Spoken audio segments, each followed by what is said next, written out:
Welcome to International Securities Exchange's podcast series. Facilitated by renowned educators, ISE podcasts are intended to teach beginning as well as seasoned investors the ins and outs of trading. To find an updated list of podcasts, please visit www.ise.com/podcasts. Please be sure to listen to our important message following this episode regarding the risks of investing in exchange-traded options. There have been some others along the way. You could probably call this slight little bump here. Look at the Asian financial crisis. Part of that, long-term capital management, again, money coming home and hiding in the U.S. And it did, again, was another boost for the dollar. But as we look further down, we look in here, and really the major improvement we've seen since this blip up in here is, of course, the credit crunch, and that's what this box shows. The beginning of the credit crunch was right here, and in fact, the U.S. current account started to improve before the credit crunch became noticed in the world in a big way. That slight improvement in the U.S. current account, again, is part and parcel to some of the money coming out of the global economy, which tend to intensify the credit crunch. But you can see once the credit crunch hit, the U.S. consumer went into a shell. Money came back to the U.S. dollar-based credit in a big way, and this is why the Fed had to put out major swap lines to all the central banks in the world to keep the banking system of the world afloat, because all of this credit was flowing back to the U.S. So what did we got? We got a credit crunch before we got the U.S. stock market crash, led to a U.S. recession. The question right here is, in our mind, and this is a biggie, and we wrote about it in our monthly piece today, is this idea of popping of the Chinese bubble. We went through the kind of the eerie parallels here between what went on in Japan and what's going on in China. Also, during this period back here in Japan, what I failed to mention is the fact that the Japanese yen started appreciating because of the fact that right in here is when the G5, what became known as the G5, got together back then with the Plaza Accord and decided they want to push the value of the dollar down and the value of the Japanese yen up. They were really trying to punish the Japanese because the Japanese were blowing and going and taking over the world in the mid-'80s, if you remember. So they're the major capital credit superpower growth dynamic in the world. So that increasing Japanese yen was, and also the U.S. demand coming out, dollar-based credit coming out of the world, all led to the popping of the bubble in Japan. Flash forward here, we have a very unique set of circumstances, a little different trigger, obviously, but an eerie similarity in that now we have China as the credit superpower in the world that looks like they're going to take over the world again, as Japan looked like they were going to do back then. Obviously, there's a difference in dynamics, difference in structure, size, and everything else in China, so the analogy isn't perfectly tight.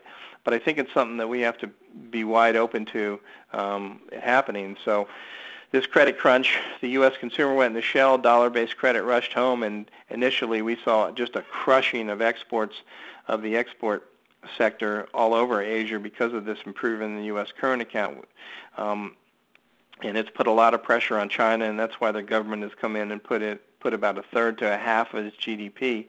They've pumped in reserves back into their economy because it was lost right here from the U.S. economy and this improvement of the current account. We've since seen it turn down a bit.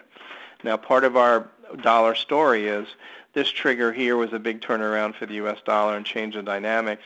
This trigger here takes a lot of U.S. dollar supply out of the market, and we think, we still do, that this is a structural change, a multi-year change, and not a cyclical change in the attitudes toward private leverage for the U.S. consumer. So we can see this improvement in the current account being sustained at least, and actually we had forecasted it would actually go positive before this whole process was over. Positive on this and positive on the possibility of rebalancing of global trade a bit, on China rebalancing its economy and looking more into its domestic sector. We don't have time to go into all that, but this is a big trigger that we saw for the improvement in the U.S. dollar long term.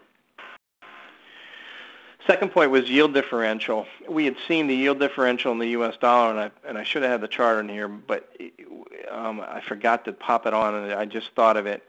If you go take a look at the yield differential between the U.S. dollar on a 6-month basis compared to German 6-month yields, and if you want this chart, just just send me an email and I'll fire it off to you. It's quite telling. The U.S. dollar index tracks that differential very, very tightly. And part of our theme has been that the U.S. Fed was going to hike sooner and faster than the European Central Bank. Actually, that's still part of our story, but of late, that story is deteriorating a bit because of the yields falling again in the U.S. on a short term, and the Fed signaling that the market's weak and they may stay on hold forever again. At least that's the expectation. So that has changed a bit also. So this is a part of our story that's a little bit in trouble here. But we can't underestimate the ability for Europe to disappoint, especially given the mess that they have over there. So a systemic risk we think is going to rear its ugly head in Europe, and I think, again, change the dynamics of the way people look at the European Central Bank. We think ultimately if what happens the way we think it is here after this rally in the euro, we think the ECB is going to have to go into quantitative easing mode in a very big way. And again, the expectations in the short-term yield dynamics we think will change in favor of the dollar. What we have here is just the yield curve, just to show you the relative yields, which are a very important part of the currency equation. The red line here is the Eurozone. The black line is the U.S. Yield curve here. And it's just showing, you know, on the short term, and the U.S. rates are lower than the Eurozone rates. And part of our story is that the Fed's going to hike faster and push that above, giving the dollar positive yield support. Again, that's a little bit in question in here, and I'll get to some of those reasons when I wrap this up as to why this dynamic has changed. Also, just want to show you U.S.-Japan. Japan is in the red, U.S. in the black. So even on the short-term rates, the U.S. now is approaching Japan, and who would have thunk it a couple years ago we would have been in Japan territory on the short-term interest rates. Japan is really in the soup with deflation and problems on the credit side and demographics. We don't think that the Bank of Japan is going to hike for a very, very long time, so we definitely think this spread's going to move in favor of the U.S. dollar, no matter how long it takes for the Fed to hike. We just don't see Japan getting out of the soup for a long term and long time, and that's why we didn't see the dollar as staying or maintaining its role as the carry trade currency. There was a lot of talk of the dollar being the carry trade currency when it was falling in the last half of 2009, and it was going to fall back and make new lows again. We didn't believe it because we thought that the U.S. was going to grow faster than both the Eurozone and Japan. So looks like a question here. What's on the x-axis? On the x-axis here is time, and this is a yield curve. 1 month time frame, 6 month, 9-year, 15-year, 20-year. So we're looking at bonds out here, and we're looking at short-term paper in here, and just shows the yield along it, and this is what creates the yield curve. Here is the interest yield on the y-axis. Thank you for that question. So y-axis yield, x-axis is time. So you see an upsloping yield curve, which is good for banks, by the way. Helps them liquefy themselves and make money. Because they can lend long and borrow short, and that's why the yield curve is steep by design. Thank you for listening to our podcast. To find more podcasts on options, stocks, alternative markets, and market data, please visit www.ise.com/podcasts.